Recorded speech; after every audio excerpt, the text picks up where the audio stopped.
Chapter 1. Good morning, ladies. The dorm senior, Jenna, shouts as she makes her way down the corridor of the dorms, banging on each door as she goes.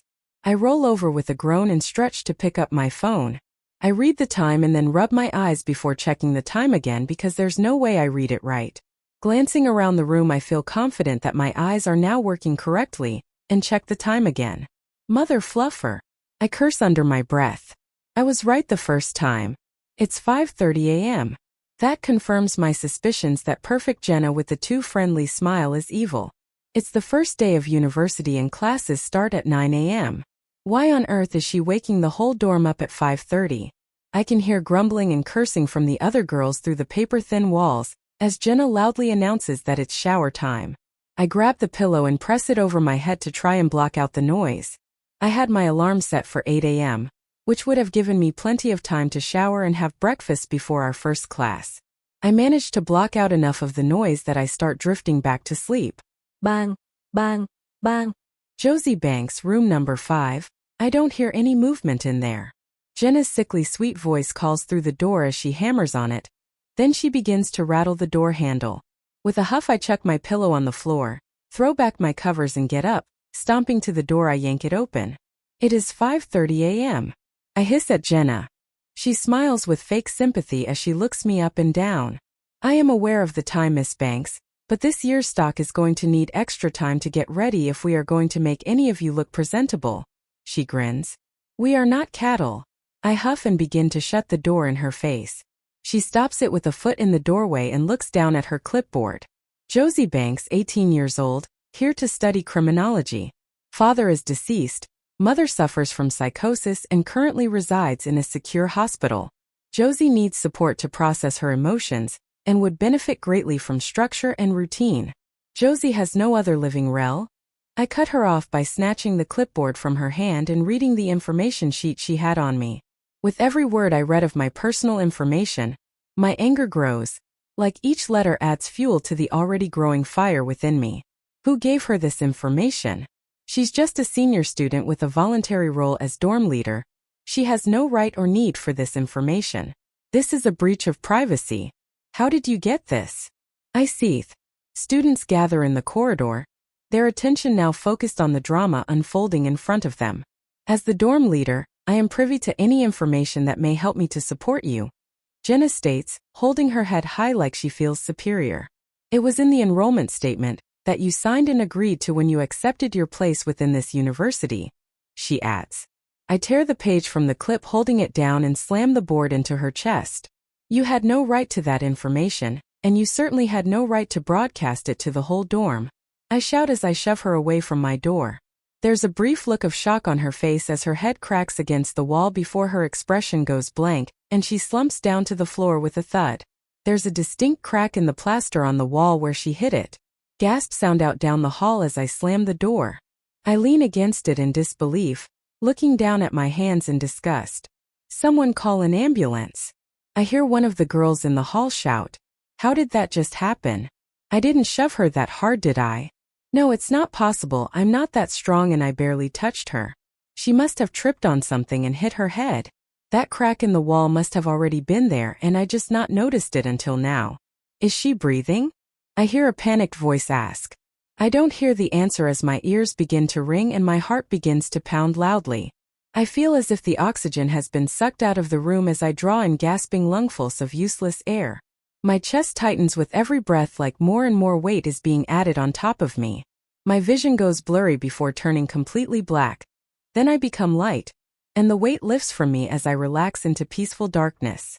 Miss Banks, wake up! A stern voice penetrates the blissful bubble of silence I had fallen into. I blink open my eyes, letting my blurry vision adjust to take in the figure hovering above me. It's a plump lady with a grim-faced expression that I don't recognize. Who are you? I murmur, pushing myself up into a sitting position and looking around to take in my surroundings. I'm Officer Shelby. I'm with the Mount University Police. We need to take you down to the station. She gives me a sympathetic smile as she pulls me up to my feet. In the broken doorway of my room stands another police officer. This one is looking curiously between me, the doorway and the crack in the wall where Jenna had been slumped. I suck in a breath as I remember what had happened. Jenna is no longer there, which is good. I must have passed out for a short time, and she had reported me to the police for causing her to fall. I'm sorry, officer. This was all a bit of a misunderstanding. I didn't mean for her to fall. I just pushed her out of my doorway so I could close my door and… I begin to explain until the officer holds up a hand to stop me. Save it for the interview, honey, she says softly, whilst guiding me out of the building and into the back of a waiting police car. My fellow students watch on, giving looks of pity, smirks, and utter disgust as I pass. Perfect. I've made a great first impression. Chapter 2. For the next few hours, I watch the clock in the small room they have me locked in. I drank my small paper cup of water hours ago, and I've counted every tiny crack I can find in the plastered walls at least 10 times. Just when I'm at the point of driving myself completely insane by mentally replaying what happened with Jenna over and over again, the door opens. The male officer that I'd seen in my dorm room earlier walks in and takes the seat opposite me at the table. Sorry to keep you waiting, Miss Banks, he says, laying a paper folder out on the table. He opens it and begins to read through it in silence. The seconds tick by and I start to get fidgety in my seat at the uncomfortable silence. Just as I open my mouth to break the silence, the door opens again, and a tall man wearing an expensive-looking suit walks in holding a briefcase. The man looks down at me in an assessing way. He is extremely good-looking and exudes dominance in a way that makes him hard to look at. Is this her? He says in an almost snort, jerking his chin in my direction. Yes, sir. The police officer nods, motioning for the newcomer to sit next to him. He takes his seat and reads through the paperwork the officer hands to him. I study his face as he reads. He's one of those ageless guys. His serious, no bullshit demeanor makes him seem like he's much older, but his face is young. My guess is he could be anywhere between 20 and 40. He must feel me looking at him as his eyes flick up to mine over the paper, and he holds my gaze. Everything in me screams at me to look away, to break the eye contact, but I don't. I won't be bullied by some stuck-up detective. His eyes grow intense and then I swear I see the flash of a smirk before he slams his hand down on the table, making me jump back in fright. Are you trying to challenge me, Miss Banks? He asks in a deeper voice than he'd used with the other officer. Challenge you? I snort and raise an eyebrow, trying to use my attitude to mask how much he had scared me. I suggest you learn to submit, and quickly, because at the place you are going, the people won't be as tolerant as I am, he says, closing the folder and putting it into his briefcase before turning to the officer and nodding. My heart pounds in my chest and panic grips me as I watch the two men shake hands. I'll take her from here, the stuck-up detective tells the officer. No, I managed to rasp out. Please, I didn't mean to hurt her. I can't go to prison. I can't. Don't I get a solicitor? A phone call? I plead with the officer as he leaves the room. I turn my attention back to the suited man. Please, sir, it was an accident, I sob. Not so tough now, are we? He smirks at me. Let's go, Miss Banks, I have a very busy schedule and don't have time for your tears. He sighs and heads towards the door. I remain seated, frozen in fear and shock. You have 2 seconds to follow me, otherwise I will leave you here and let the police throw you in prison, he snaps. Wait, what? I gasp and turn to look at him. He gestures to the open doorway he is standing in, and without too much thought I scramble to my feet and rush to his side. That's what I thought. I hear him remark under his breath. He walks down the corridor with large strides that I struggle to keep up with. Where are we going? I whisper to him as we pass police officers who don't seem to pay any attention to us. He ignores me like the rude asshole that he is and doesn't even look at me until we reach the elevator. He presses the button and turns to face me whilst we wait for the doors to open. Tell me, Miss Banks, are you prone to panic attacks? He asks. Huh. I respond, a little taken aback at this whole situation. Your file says you passed out from a suspected panic attack at the scene, and you seem to be on the brink of another panic attack now. So what I am asking, little girl, is if I'm going to have to hold your hand through our journey. He snarks. Anger flares in me at his words. Well, I'm sorry, Mr. Perfect. I've had a hell of a day, so do excuse me if I'm a little upset. I hiss at him, crossing my arms to let him know how much of a badass I am. He gives me another of his barely there smirks and a nod in what seems like approval. The elevator dings at that moment, signaling the door's opening, and he steps forward without another word. I follow the smarmy asshole in and stand beside him. I watch as the doors close with a strange sense that they're closing on my old life. "Collins," he says, snapping me out of my strange thoughts. I turn to give him a questioning look. "It's Mr. Collins," he says in a barely there whisper as he steps dangerously close and looks down at me. So close that when I take a breath my chest touches his. The air suddenly feels charged as I stare up into Mr. Collins' eyes. The arm holding the briefcase snakes around my back and he pulls me flush against his chest, causing me to gasp. Holy shit balls, this man is hot. He brings up his other hand and gently strokes my cheek with a secret smile. Then in a flash he grips my chin hard. "Sleep," he demands, his eyes flashing blue as he speaks. My last thought before my body shuts down is that I'm going to knee this jerk in the balls as soon as I get the opportunity. "Wake up, Miss Banks," a smooth voice says. The tone washes over me like a loving caress. And for the first time in a very long time I feel safe. And it's not something I want to wake up from just yet.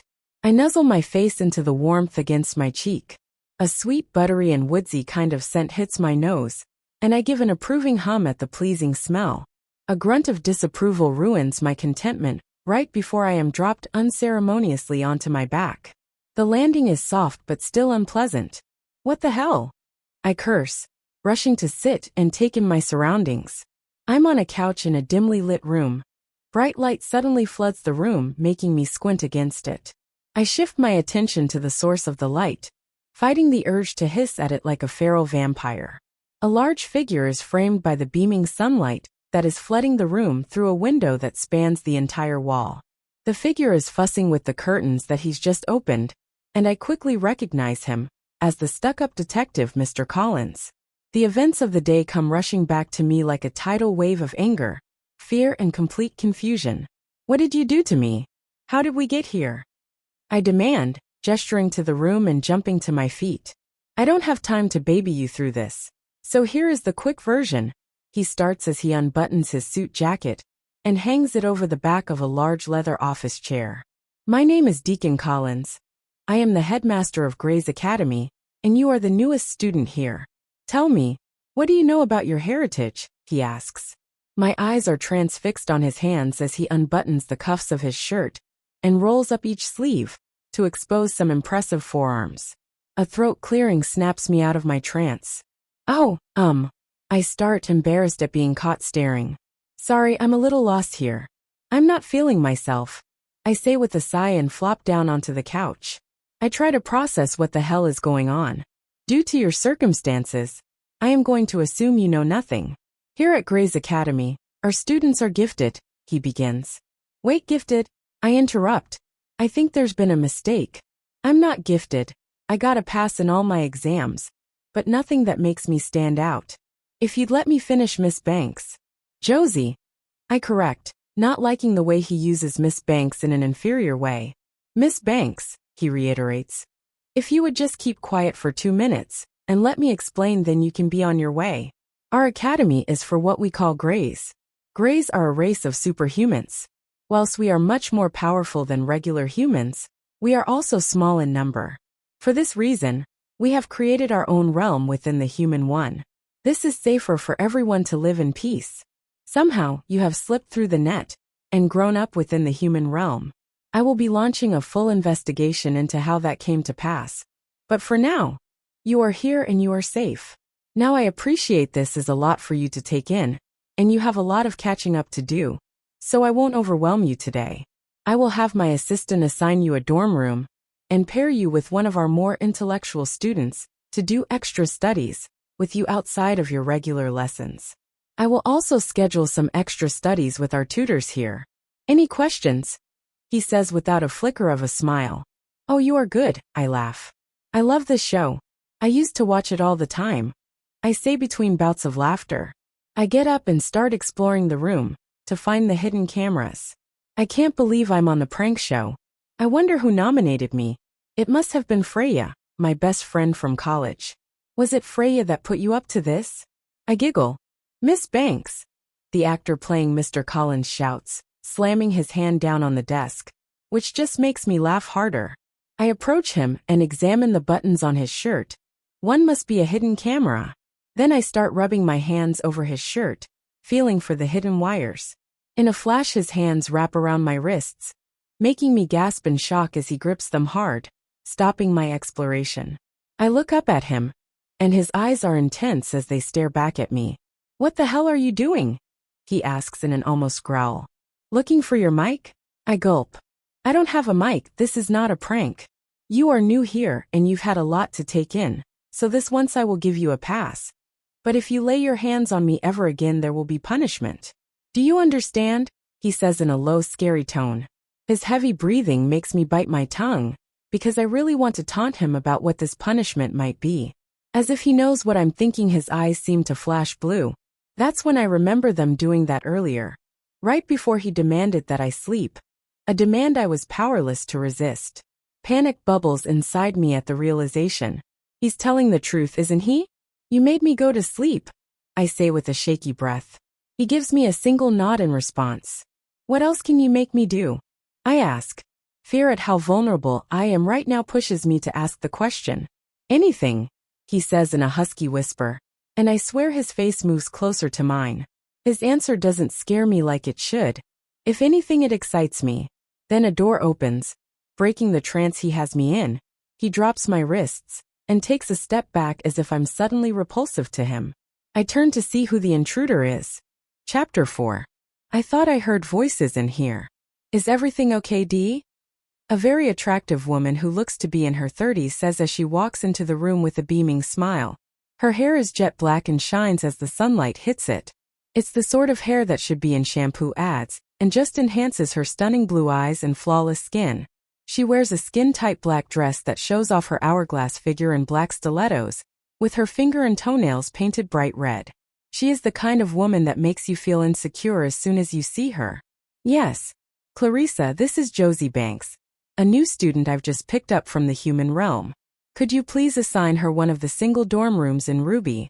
Mr. Collins says, whilst he takes out the file from his briefcase that the police officer had given him earlier and holds it out to Clarissa.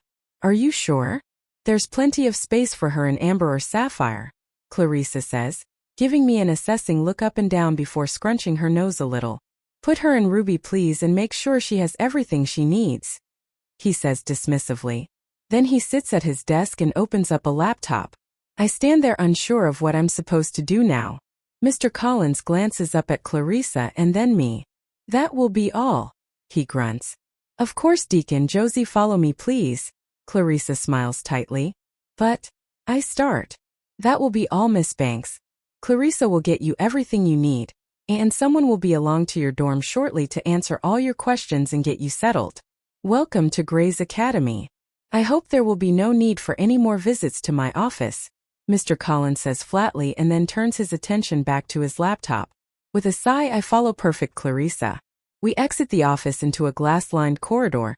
Clarissa's heels click loudly on the cream marble floor. Everything feels too bright and shiny. I'd hate to be the cleaner here. There must be a whole army of cleaners to keep all the glass and marble clean.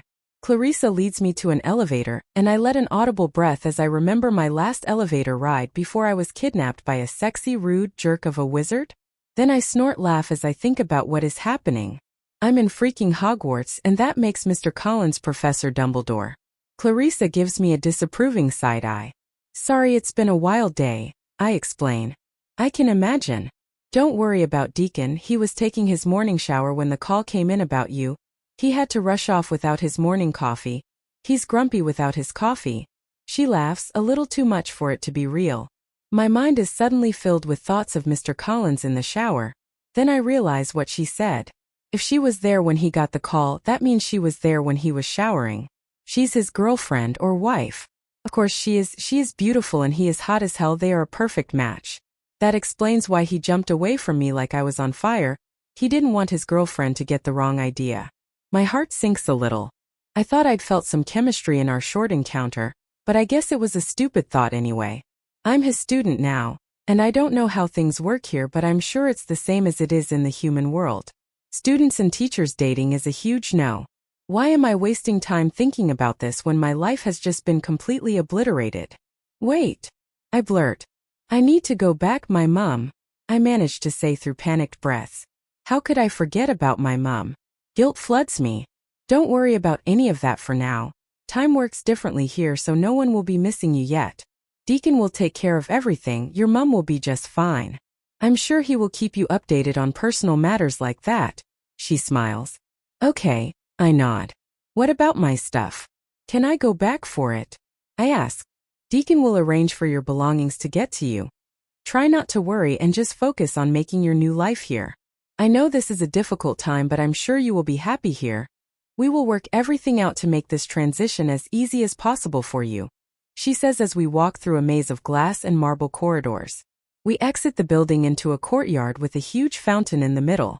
The water comes out through 4 spouts. Above each spout is a large crystal.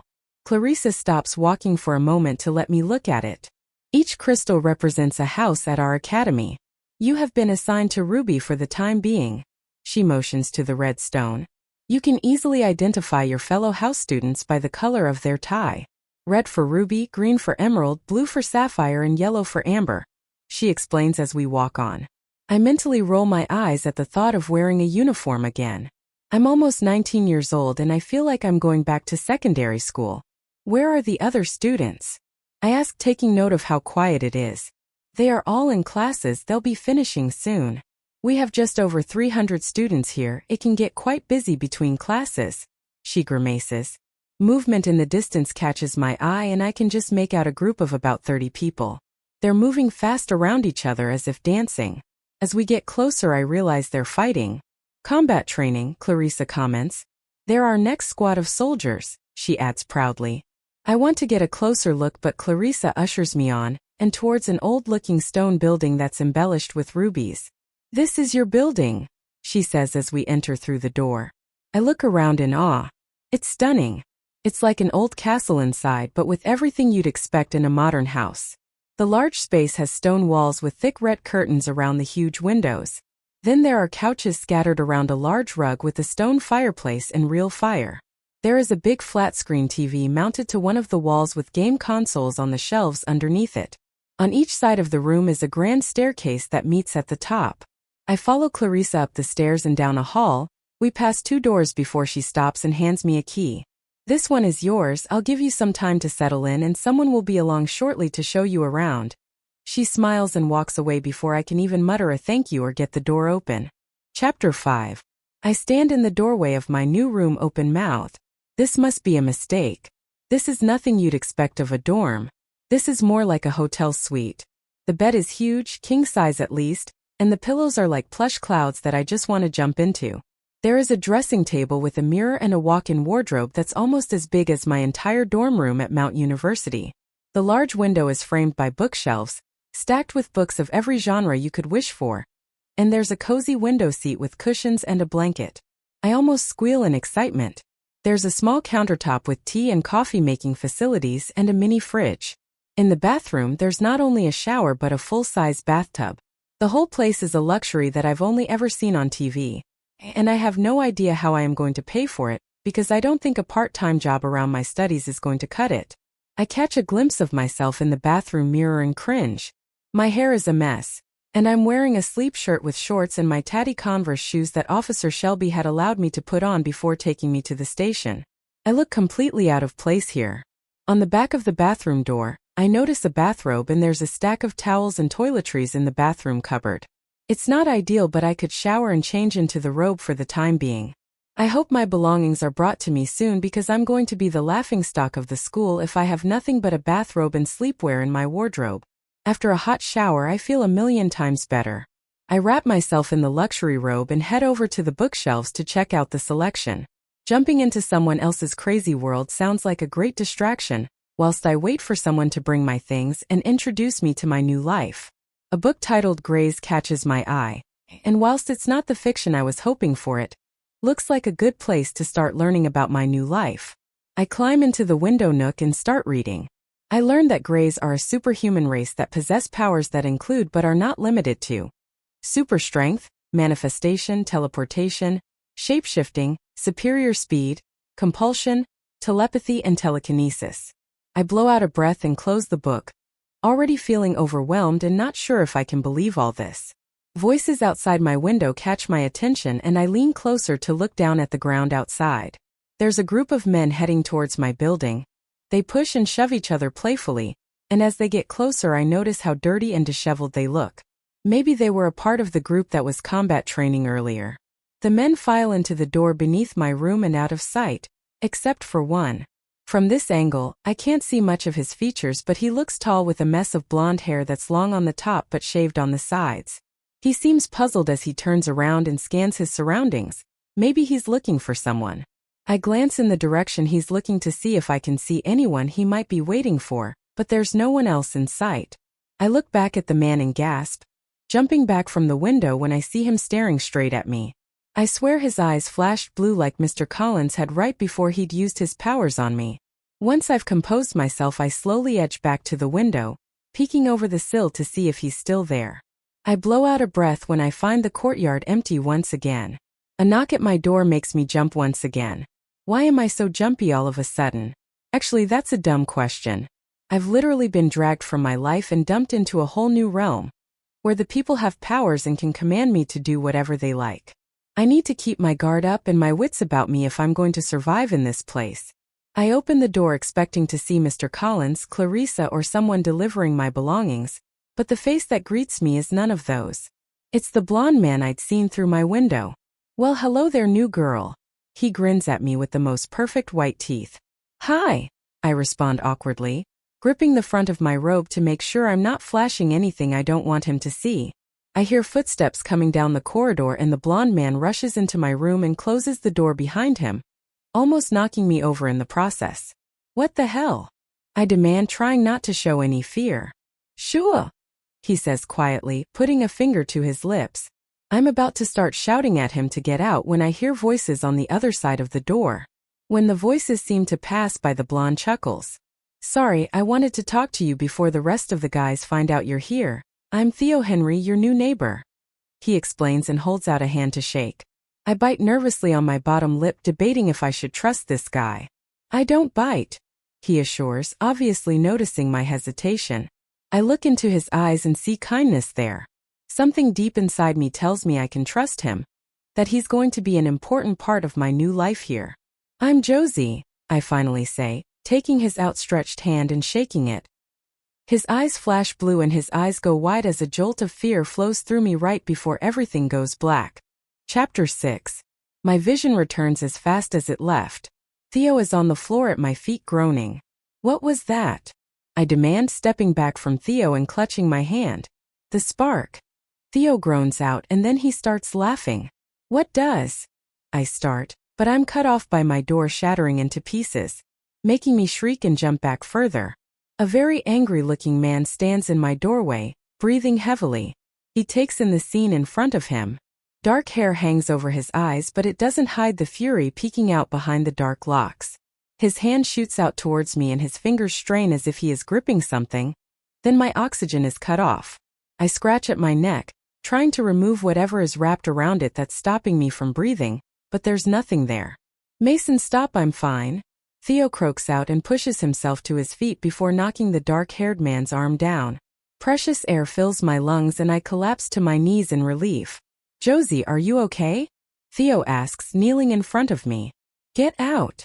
I rasp between deep breaths. Let me get you checked over by a nurse, Theo says softly, reaching out and touching my neck. His touch feels soothing but also hurts my tender skin. I smack his hand away. You heard the lady, get out, Theo, and take that psycho with you. A female voice calls. I look up to see a short, pixie-looking girl standing near my door. Her hands are on her hips and she looks pissed. He didn't mean it, he thought she was hurting me. Theo explains. She was hurting you. Mason shouts. No, it was amazing. It was the spark, Theo exclaims excitedly. Pixie girl laughs in disbelief and Mason looks like someone just killed his kitten. His eyes land on me again and I swear I see murder there. Sure thing, lover boy. Everyone knows that's a myth. Go take your boyfriend and daydream elsewhere, she dismisses. And fix this damn door, she adds, coming to stand by my side. What's the spark? Croak out. Forget about that for now, we are starting you with the basics, not myths. She smiles, holding out her hand for me. I take it and let her pull me to my feet. I'm Dorothy, but everyone calls me it. Mr. Collins asked me to be your guide, tutor, and bestie, she announces with a salute. Okay, you caught me. I lied about the besties part, but we are going to be besties. I just feel it. She almost squeals. I'm a little taken aback by her chirpy attitude and how fast she speaks, especially after just being attacked by the Damon Salvatore wannabe. I look over to my door and Theo and his murderous friend are nowhere to be seen. My door is also restored to its former glory. You'd never guess it had been shattered into a million pieces just moments before. My door, I gasp. Mason fixed it. He's a grumpy, possessive jerk, but he's also fiercely protective and he's great to have around when things get broken. Granted, it's usually him breaking them, but nobody is perfect, she says with a shrug. If I ask you something, will you be honest with me because I'm about ready to lose it? I ask as I begin pacing my room. Shoot, she chirps, flopping back onto my bed and examining her bright pink nails. Is this a mental hospital? Because my mum has psychosis, so maybe it's hereditary. After everything that's happened today, I'm starting to think I've actually gone insane and all this is a hallucination and I'm a patient here, not a student. I blurt out. Nah, it's a school for grays. Unless I'm hallucinating too. What if everyone here is having the same hallucination and we all think we are at school but really it's a hospital? And Mr. Collins is our hot doctor trying to make us all sane again. That would be hilarious, she says, laughing hysterically. I stare at her wide-eyed until she composes herself. Is that possible? I ask, almost afraid of what her answer will be. Nah. But I do like the idea of Mr. Collins being a doctor. I'm going to call him that from now on. Now get dressed or we will miss dinner, and you don't want to see what happens when I miss dinner. She smiles sweetly. I don't have any clothes, I say with a grimace. Dot gives me a knowing smile and snaps her fingers. Ta-da! She grins and motions to my wardrobe. With a frown, I open the doors and look in awe at the now fully stocked rails. How did you do this? I ask in astonishment. Fine, you caught me in a lie again. It wasn't me. Mr. Collins told me he had stocked your wardrobe. Girl, you must have made a good impression on him. I've never seen him be so kind, she says, coming to stand beside me and bumping her hip against mine. Kind? I snort. He was anything but kind. He must have brought this in whilst I was showering. Thank God I didn't walk out without the robe whilst he was here. She mocks and pushes past me. She grabs a pair of very short black shorts, a black vest top and a red oversized hoodie with Grey's Academy embellished on the front. Then she opens a drawer and picks out some underwear before throwing it all at me. Get dressed, let's go, she makes a shooing motion at me. I take the clothes into the bathroom and dress quickly. Everything fits perfectly and I wonder how Mr. Collins knew my size, especially my underwear. I push the thought of him choosing underwear for me from my mind, not wanting that embarrassment to add to the shitstorm of a day. When I leave the bathroom, it is holding out a brand new pair of crisp white Converse. I shove my feet into them and follow Dot out the door, ready to explore my new world. Chapter 7. We head out of our building and across the courtyard to a more modern brick building, where students seem to be filtering from all directions. People stare at me and I see them turning to whisper to each other. Hey beautiful, a deep voice says from behind us and I turn just in time to see Dot swept off of her feet by a tall man with a mess of shoulder-length blonde hair. Before she has a chance to respond, another male approaches. This one is shorter and has a military-style shaved head. He wraps his arms around her, pulling her from the blonde man and planting a kiss on her lips. I stare open-mouthed at the scene in front of me, waiting for a fight to start or for Dot to protest, but it doesn't happen. Put me down. Dot giggles and squirms in the man's arms until he releases her. She straightens her clothes and looks back at me. Josie, this is Marcus, she points to the blonde. And this is Cole. She pats the arm of the second man. Nice to meet you. I smile awkwardly at Marcus before turning my attention to do the same to Cole. Where's Joe and Max? Dot asks the men who are now walking beside us. They came early to get us a table at the front, Cole answers. Oh goody. Dot claps her hands together in delight. Tables at the front are first in line for seconds. She leans closer and whispers to me as we enter a large dining hall. I feel the eyes of all the students all lock onto me, and my steps falter at the gravity of the situation I'm in. I feel like a fish that's been dumped into the shark tank, as I recount the words in the book I'd read. These are all Greys, superhumans with powers that could do whatever they like to me, and I'd be helpless to stop them. How am I going to survive here? Don't worry, they're just curious. It's not often we get new students, especially at our age. Most people here have grown up together. Dot reassures, linking her arm in mine and guiding me to a large table. The room is not as impressive as I'd imagined. I was expecting Hogwarts, and instead, this is a standard college dining hall. So this is your new pet? A handsome black man with shocking blue eyes asks as he stands from the table and pulls Dot into his arms before kissing the top of her head. Yes, this is Josie. Josie, this is Joe. Dot introduces. Joe flashes me a 1,000 megawatt smile and holds out his hand to shake. I hesitate, remembering what had happened with Theo. Hi. I do a small awkward wave instead and quickly avert my gaze. Babe, I got you a milkshake. A cheeky-looking dark-haired man interrupts, handing Dot a bottle of strawberry milkshake. You know how to treat a girl. Dot gushes, reaching up on her tiptoes to kiss his cheek before turning back to me. This is Maximus. She grins at me. Max. He corrects with an eye roll followed by a wink. I'm Josie, he smile. And what did you get me, Max? Cole asks, elbowing Max in the ribs playfully. All four men begin teasing each other and making jokes. Sorry, they can be a bit much, but I love them. Dot says wistfully as she watches the men scuffle. Let's get some food, she adds, leading me towards a large food counter. She hands me a tray and a plate and takes one for herself before she starts loading food onto it. The food is laid out under hot counters in a self-serve style buffet. I take a slice of cheese pizza and some fries as we move along the counter. So which one are you dating?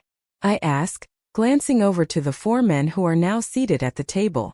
All of them, she grins at me. What? I gasp. How did you pull that off? I add with a giggle. I take an apple and a bottle of juice and follow Dot back to the table. It is how we do things here, take a good look around you, she laughs.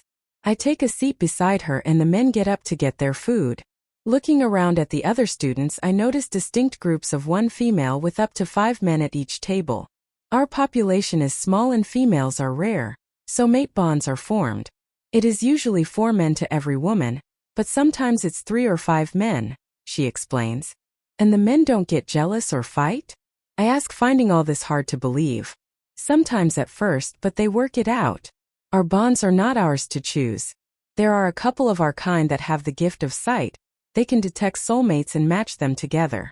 When a female turns 18, the soul seer guides her to her bonds. And does anyone get a choice in all this?